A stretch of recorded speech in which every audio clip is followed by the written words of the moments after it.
Hello and welcome back to my channel. You can see that I was dressed for victory, but the Falconets had something else in mind, and I wouldn't fully blame them.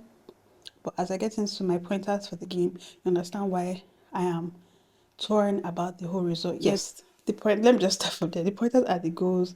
There were 4 goals scored in the game in total. 3 for Germany, 1 for us, and three of the goals they scored were very identical. All 3 of them were crosses. 2 were scored with header. I think the first one was with like a touch into the net. I'm not sure. I didn't really watch the first goal, so pardon me if I do get it wrong. And I was still upset to go and look at the replay. But yeah, the 3 goals were crosses, 2 identical. I was so upset because I was just like, how do you concede the same goal time after time after time? Because Germany had chances, but the only times they were on target were those crosses, and it was like a hit. I think they had like 4 chances on target where that's what upset me the most. Not even that, the fact that they scored 3 goals. If it was 3 goals, well worked up, like fair enough to Germany. But Germany just realized that, oh, our keeper is short, our defenders are not aware enough in crosses. Let's do the same thing 3 times, and they scored. It was a gift because like the defender and the German keeper were just, I don't know what they were doing. Maybe they just had a sleep moment or a bit of a distraction. Like they just like distract. Because I don't understand what happened there. And then obviously the keeper lost the ball. Ukochukwu was there.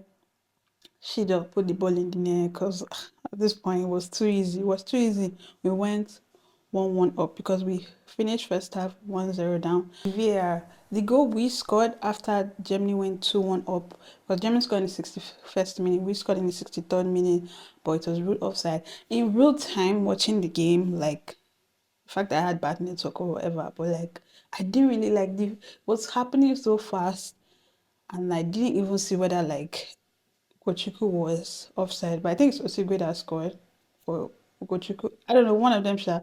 But yeah, like, and then they said it was offside.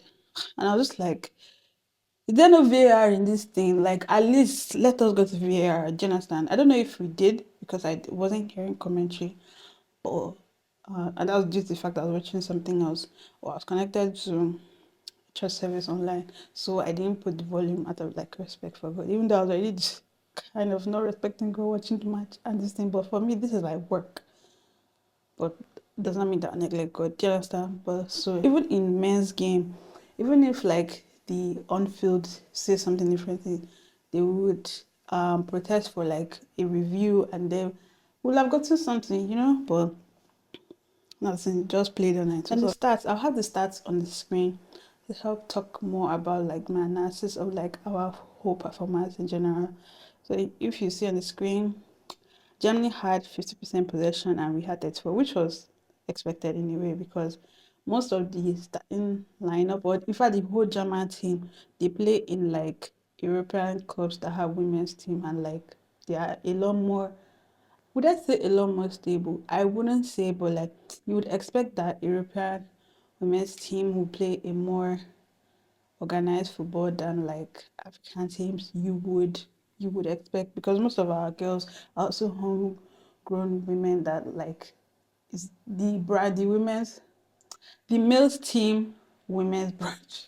That even makes any sense. But you get what I mean, like how Imba has Imba United Women, things like that. Those were most of where our girls were coming from. So it's not like, oh, our girls too were like scraps. They were like refined. Yes, so they had more possession because they passed accurately, they held the ball better, they knew how to collect the ball better, things like that.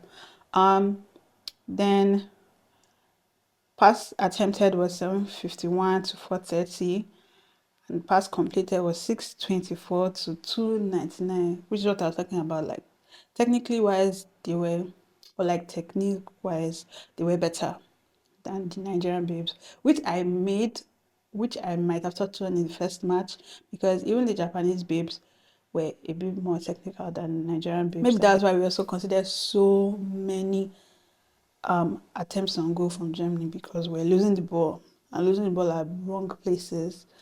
Then obviously attempts on goal 17-7.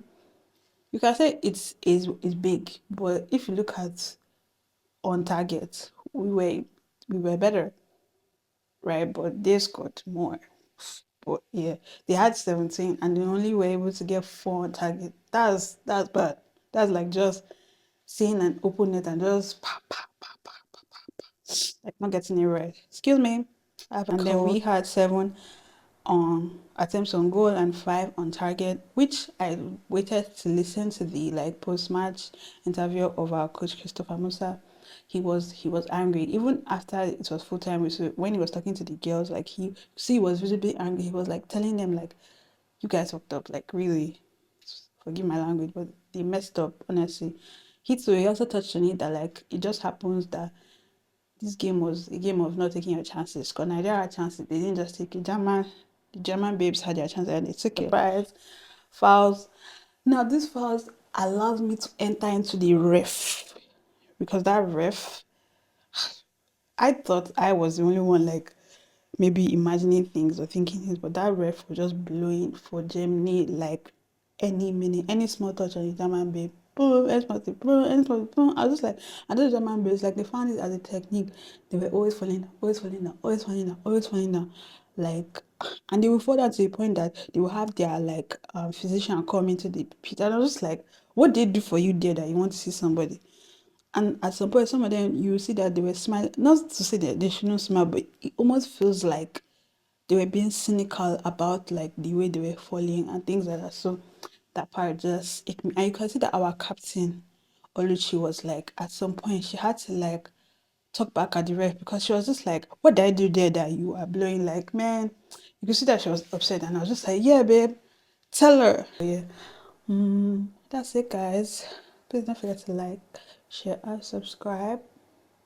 I'll see you in match day 3.